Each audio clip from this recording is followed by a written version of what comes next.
colocaram, os sionistas criaram aqui. Por que desde a Segunda Guerra, o Rafael tá perguntando? Porque na Segunda Guerra foi quando isso se consolidou, né? Se consolidou ali. Por quê? Como que você domina? Como que você tem controle sobre as nações do mundo? Você tem que dominar a moeda vigente. Então, na época de Roma, tinha uma moeda ali que ao redor da qual todas as outras se consolidavam. Então, diante do interesse da moeda romana pela moeda do meu povo, a minha moeda vai valer mais ou menos. Porque a moeda romana tinha acesso a todos os produtos. A moeda romana tinha coesão. Roma era coesão. Então a produção, que é a riqueza verdadeira, seja de bens ou serviços, né? Você gerar serviços, gerar produção, gerar bens. Essa é a riqueza verdadeira. Então você quer... Cara, eu tô parecendo um fantasma ali no coisa, caralho, foda-se também. Tô no estúdio aqui, é escuro essa merda. O outro tá construindo, já falei aqui, quando eu tô aqui no sul, tem que esperar. Então, você tem a coesão. Então, o que essa coesão aceitar como ticket de troca, você não tem que ficar carregando seu produto, vai ser, lógico, algo que tem algum valor. Tava até vendo ontem lá que na China eles usavam concha. Eles iam lá longeão, pegavam um monte de conchinha, que era difícil de ninguém ter, ninguém saber onde achar, e usavam de moeda lá, né? Agora, tem certas coisas que tem um valor intrínseco, que nem o ouro, né? Aí é mais seguro. Ainda assim é arriscado, que se alguém do nada acha uma jazida infinita de ouro, o ouro do nada para de valer. Aí você trocou sua casa ontem, seu terreno ontem, sua empresa ontem, por ouro que amanhã não vale mais porque alguém descobriu uma jazida. Ou vale menos, como foi com a prata, por exemplo. Então, como foi com a ametista, né? Parou de ser pedra preciosa porque descobriram muito, aqui no Brasil, inclusive. E na América do Sul num todo, né? Então, quando você domina essa moeda de troca, você domina quanto vale o poder de ação de cada povo, de cada região. Isso é poder, isso é domínio. Eles não têm como ter arma, eles não têm como ter coesão para te enfrentar. Porque a forma com as quais eles adquiririam essas armas, você domina. Aquele ticket. Então eles tentaram impor esse domínio, né, desde Roma, aí foi pra Libra, pro Império Britânico ali, Império Inglês. E britânico no geral, né, ali, vai depender da sua visão do contexto histórico da época. Mas você vai tendo aquela pequena ilha, que você pode considerar como a Inglaterra, ou como a Grã-Bretanha em si, ou como a União ali, incluindo a Irlanda, a Escócia, vocês sabem isso aí. De qualquer forma, reis ali, de um lugar tão pequeno, né, dominaram o mundo inteiro. Como isso? De novo, envolve essa mesma estratégia.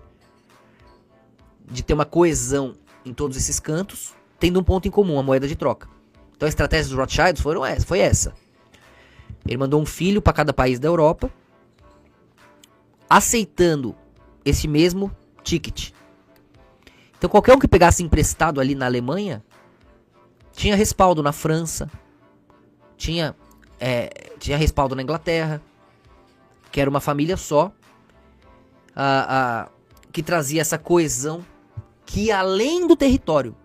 Então aquilo que Deus fez de uma forma sagrada para que eles mantivessem a sua postura de livro vivo, foi aos poucos sendo utilizada para que eles sobrevoassem a estrutura e pudessem aproveitar o que quisessem. Então o poder que Deus deu para o patriarca cuidar do mundo, hoje o Rothschild da vida usa para abusar do mundo, né? Por puro ateísmo, por pura perdição, né? Por achar que a religião, todas essas histórias aí, talvez sejam mitos, né? E alguns outros deles estão, na verdade, levando pro outro lado da coisa, né? Seguindo rabinos que com extremismo infundado na Torá, mas baseado no Talmud. A Torá ama o estrangeiro. A Torá diz que Israel seria a salvação, uma luz para os povos do mundo. Já o Talmud manda Israel fazer o que quiser com o resto do mundo, porque são insetos, animais. O Talmud é muito diferente da Torá. E é isso que o judeu tem que falar pro mundo, antes que seja tarde. Deus nos livre. Então, na Primeira Guerra, eles tentaram manter esse poder que o Império Britânico tinha, porque aí teve a Revolução que trouxe essa libertação nos Estados Unidos, que era muito arriscada. Então, os Rothschild, Soros, JP Morgan, todos falsos judeus, se diziam judeus, mas não eram. Era só de sangue, mas não seguia a Torá. Essa galera se esforçou muito para serem os donos da impressão desse ticket, que é o que domina a coisa, o sangue da nação. Então eles estavam batalhando para serem os majoritários, os donos da Reserva Federal Americana, do Banco Central, do domínio da impressão ali, do dólar, que dominaria todo o resto, consequentemente, com aquele poder que estava vindo dali, e que se propagaria na Segunda Guerra ainda mais, como eu vou falar já. Então você vê que para impor esse poder, JP Morgan, Rothschild, Soros, Rockefeller lá concomunado, alguns dizem que eles viraram cristãos, dizem que eles fingiam que eram cristãos. Aí vocês vão ter que investigar, mas de qualquer forma a culpa não é da Torá, a culpa não é do verdadeiro judeu, e sim de uma ganância que no máximo esbarra no Talmud, mas nem se aproxima da Torá. Então não confundam as coisas e vamos tentar impedir que o mundo também confunda, por mais que seja prepotente ou pareça prepotente essa intenção. É assim que qualquer coisa mundial começou, de algum lugar. E alguma ideia, seja ela de onde vier, se ela for coerente, ela se propaga. Então que tentemos trazer a coerência, para que sejamos uma esperança nesse aumento do antissemitismo, nessa confusão mundial aí que vai atropelar de novo todo mundo se a gente não for um abrigo seguro para eles, se a gente não conseguir fazer alguma coisa. Então na Primeira Guerra eles tentaram impor essa Reserva Federal Americana, e isso tem a ver até com o Titanic, como a gente já falou várias vezes aqui. No Titanic estavam a maior parte dos banqueiros que não eram judeus e que estavam contra a Reserva Federal Americana ser de propriedade deles, propriedade privada, não só por ser de judeu, mas ainda mais propriedade privada, ainda mais de um povo que prioriza outro lugar. Todos eles entraram no Titanic ali, e inclusive o JP Morgan, que era judeu, e deixou várias obras de arte dele lá, caríssimas. Então os outros banqueiros falaram, pô, esse navio deve ser seguro mesmo, né? Tá, o próprio JP Morgan tá aqui, tá as coisas dele aqui. Só que vocês podem pesquisar aí que um dia antes do navio embarcar, o JP Morgan desistiu de ir e retirou as coisas dele de lá. E o resto dos banqueiros afundaram lá um monte, mesmo sendo rico. É uma coisa muito estranha, né? Quando você para pra pensar. Você fala teoria da conspiração, mas pô, você vai lá ver, tem um monte de coisa estranha. Aí você vai ver que o Titanic já era um navio meio remendado, né? Quando você vai analisar isso aí, é loucura. Aos pouquinhos vai vindo. Coincidentemente, depois disso, eles conseguiram com mais eficiência impor o seu domínio sobre a impressão do dólar na Reserva Federal Americana. O que colapsou gerou a Primeira Guerra ali, né? De forma paralela, né? Porque pode parecer que não. Você fala, a Primeira Guerra estourou. A história gosta de te contar um monte de coisa, né? Napoleão dizia que a história é o consenso dos mentirosos, né? Agora, se você... Quando você para pra olhar que estes europeus interessados na Reserva Federal Americana, que estavam lá e cá, não tinham esse apego aos Estados Unidos nem à Europa. Tinham um apego ao benefício de se dizer judeu, que os mantinham ali em coesão acima dessas nações. Então eles usam a Torá para ter benefício material. Ao invés de ajudar as nações, eles sugam as nações. A Torá manda fazer o contrário, manda você ser uma luz para as nações. O Talmud manda você sugar, usar, destruir. Então é diferente, né? Bem diferente. Eu não sei como o judeu coloca um perto do outro. Me dói na alma, né? Então eles na Primeira Guerra já estava tendo essa disputa, né? Porque tem uma coesão que inclui a Europa, a Inglaterra, os Estados Unidos. E por outro lado, as nações também percebem isso, né? Na época era mais claro, né? Não tinha tido a Segunda Guerra que tornou isso um tabu, né? Então o antissemitismo e falar que eles eram banqueiros era uma coisa muito óbvia, muito clara, né? E o que era ruim também, porque sobrava pra todo mundo, até porque tava rezando o que era verdadeiro, né? Então, a própria Guerra Civil Americana, quando você volta lá atrás, você vê essa mesma disputa pelo dinheiro, pelo poder da impressão do dinheiro. Você vê Lincoln ali tentando manter aquilo ali para os Estados Unidos. O que gerou a Guerra Civil Americana, eles falam que foi por causa da escravidão e tudo. Mas quando você para analisar, você vê que tem tudo a ver com a impressão do dinheiro. Todas as guerras têm a ver com a impressão do dinheiro, com o domínio sobre esse ticket que possibilita a produção. E, portanto, a guerra, a defesa, o conforto, a riqueza real tá aí, né? Então, a Primeira Guerra tem tudo a ver com isso. O nosso livro explica isso, né? Com mais detalhe. O livro Lúcifer, né? E aí a Primeira Guerra tem todo aquele desdobramento, porque a Europa tava em coesão total, né? Quase todo mundo era parente ali na Primeira Guerra. Né? Os reis, os imperadores eram tudo parentes, né? Tanto que chamavam a Rainha Vitória de mãe da Europa, avó da Europa. Quase todo mundo era parente ali. Então tinha uma coesão que começou a prejudicar a coesão sombria ali, né?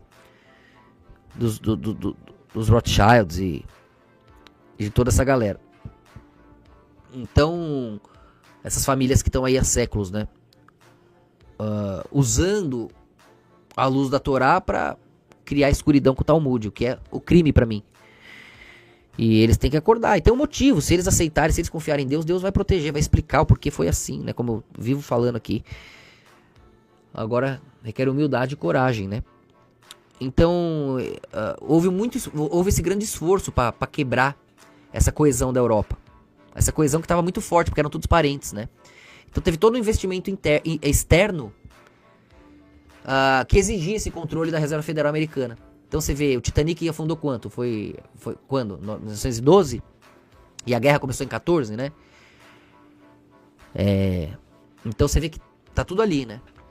E depois que eles dominaram isso, logo na sequência, porque você vê que foi totalmente foi um golpe ali. A Alemanha estava vencendo, estava ganhando a Primeira Guerra. E teve um total apoio dos sionistas à Inglaterra ali, que fez a guerra virar, né? Então, você vê que tem tudo a ver com a Reserva Federal Americana, que eles tinham acabado de conquistar. E dominando a coesão americana, eles conseguiram ali abocanhar de novo a Europa, né? E aí a Segunda Guerra foi logo depois, como uma represária, como uma vingança aquilo, né? Uma libertação. Essa era a visão da Alemanha, né? Na época. Era, pô, a gente tá escravizado aqui agora. Por causa de um golpe. Um golpe de uma coesão traiçoeira. Eles estavam nos Estados Unidos, o sistema financeiro americano, Rothschilds. Eles também estavam na Alemanha. Eram os Rothschilds alemães. Então, quer dizer, a coesão financeira nos deu um golpe interno. Eram judeus alemães que priorizaram judeus estrangeiros e deram um golpe no seu próprio país. Aí isso causou a revolta lá, né? Aí do nada os judeus eram os mais ricos lá na Alemanha e os alemães passando fome. Porque eles tinham essa coesão externa que eles priorizavam acima do próprio país. Isso causou aquele desespero. Só que aí ficou todo mundo com raiva do judeu, da Torá, né? Embora esse materialismo dos Rothschilds viesse do Talmud. Ou às vezes do ateísmo, né? E aí acabou sobrando pra todo mundo, como a gente viu. E aí a Segunda Guerra foi essa luta final aí pelo sistema financeiro mundial. E desde então, vocês estão vendo, né?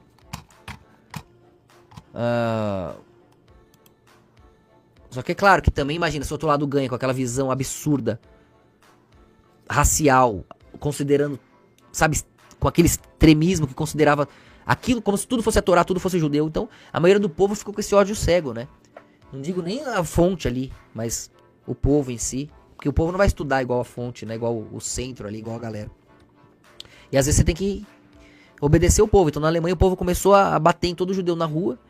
E aí, a Alemanha começou a mandar quem tinha dinheiro pra Israel, pra fora. Eles depositavam dinheiro e sacavam lá. Nem roubaram os judeus. Você vê que não era como falam, né? Ou quem não tinha condição também não tinha como você tirar dinheiro do alemão que já tava puto pra pagar a viagem no judeu. Não dava. Aí eles colocaram os judeus em lugares separados ali, que viraram os campos de concentração, porque era pro judeu juntar dinheiro trabalhando pra poder ir embora. Só que a guerra estourou e morreu um monte de fome, ficou uma coisa horrível lá. E é o que diz o lado de Satanás, né? O lado da defesa, o advogado do diabo, né? Então... E aí morreu um monte de gente de fome, como morreu um monte de soldado também e tudo mais, né? E aí dizem as teorias que aqueles campos de concentração lá, a porta nem fecha, as câmaras de gás, né? É tudo mal feito. E é como se tivessem feito depois, ficou um ano o espaço aéreo bloqueado lá. Aí tem teoria da conspiração que diz isso, né? Que se fosse pra matar eles, não precisava daquilo ali, pô, né? Era só jogar no mar, tacar fogo, explodir, deixar... Tinha toda uma estrutura de trabalho e vários mudaram, se foram. Tanto que tem um monte de sobrevivente aí contando a história, né, também. E que saíram, que foram embora. Então conta, se fosse pra defender, se fosse o advogado do capeta, né, como a gente fez o canal aí algumas vezes, tem esse lado esse ponto de vista. Talvez até pra defender Deus, que senão seria uma coisa muito cruel, né, coisa muito injusta. Mas quando você para pra ver que foram os próprios Rothschild que financiaram esse absurdo, como que tava Rothschild financiando o nazista na Alemanha? Contra o próprio povo, né? E aí você vê o Rothschild americano. O Rothschild inglês, né? Então e o Rothschild alemão mesmo. Muitas vezes ali ajudando aquilo ali. E mesmo que tivesse morando fora, que tivesse família fora, que tivesse... o cara foca só no lucro, né? Ele sabe que ele podia ir embora, ou que ele podia... ir contra aquilo ali de uma maneira mais objetiva. Não, eles aproveitaram aquilo ali, né? Muitas vezes. Na maior parte das vezes, né? E aproveitaram de várias formas. Financeira, pra ganhar muito dinheiro. Porque afinal, segundo o Talmud, só tinha animal morrendo, gentil morrendo. Então foda-se, né? E aí o que morreu de judeu do outro lado, em contrapartida. Porque depois começou a morrer um monte de alemão, um monte de gente lá. Eles começaram também a ficar cruéis com os judeus. Talvez aí eles tenham criado isso aí. Também tinha a solução final lá, que eles queriam exterminar, por considerar todos a mesma coisa, né? Mas na prática, muitos foram para Israel. Muitos conseguiram sair de lá, né? Graças a Deus. Agora, o problema ali era todo mundo considerar uma coisa só. Todo judeu ali ia ser exterminado na solução final, porque eles fazem isso, ó, que estão fazendo com a gente. Então, quer dizer, o Talmud e a Torá viram a mesma coisa. É um absurdo a gente permitir isso. Cristo morreu para que a gente não permitisse isso. Cristo morreu dizendo, eles se dizem judeus e não são. Então é pra gente proteger o verdadeiro judeu, o verdadeiro Israel, a verdadeira Torá, né? Pra não cometer o mesmo erro. Agora isso não significa se calar e baixar a cabeça pra tudo que Israel faz. Não, é acusar como os profetas fizeram. Pra proteger a Torá, a gente acusa suas más ações. As más ações desses que usam a Torá, né? A gente tem que dizer que Israel bate recorde de aborto. A gente tem que acusar os pecados de Israel como os profetas fizeram, para que eles voltem para a Torá. Isso é defender a Torá, isso é defender Deus e o judeu, e todas as tribos. Obrigado, Gil, pela ajuda aí, Deus te abençoe. Porque todos esses grandes desdobramentos entre o azul e o vermelho vêm acompanhados com grandes banhos de sangue. Quando alguma dessas almas desdobra em sua existência no lado vermelho,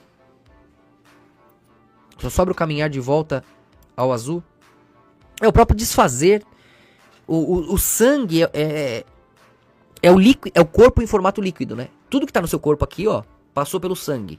Tudo. Nossa solidez vem do fluxo do sangue. É como se o sangue se densificando se tornasse a gente. Tanto é que se você cortar, machucar qualquer coisa, vira sangue.